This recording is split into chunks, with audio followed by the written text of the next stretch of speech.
एके Baloch news में ख़बरुनि ऐं अपडेट जो सिलसिलो जारी आहे। अहम ख़बर सां आगाह कंदा हलूं। नवाब वली मोहम्मद वेझो दे मिर्ज़ापुर थाणे जे हद में ॿोॾि सबबि वण ऐं कमनि जो फ़सुलु पाणी हेठि। नवाब वली मोहम्मद वेझो दे मिर्ज़ापुर थाणे जे हद में ॿोॾि सबबि वण ऐं कमनि जो फ़सुलु पाणी हेठि अची वियो। हारीअ मीडिया सां ॻाल्हाईंदे चयो आहे, सरकार माली मदद करे।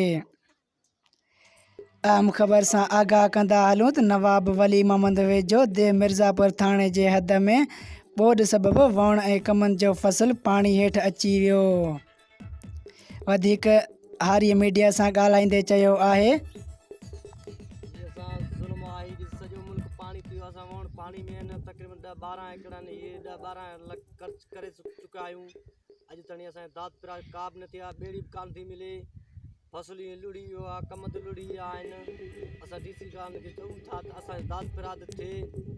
वॾो असांजो वेदन थी वियो आहे। ग़रीब माण्हू ॿचड़ा छॾे ॿचड़ा दरबदर थी मच्छरनि कुतनि में कुझु असां लाइ दाद पिराज थिए। एतिरो न थिए ख़र्च निकिरे, असांखे ख़र्च खपे।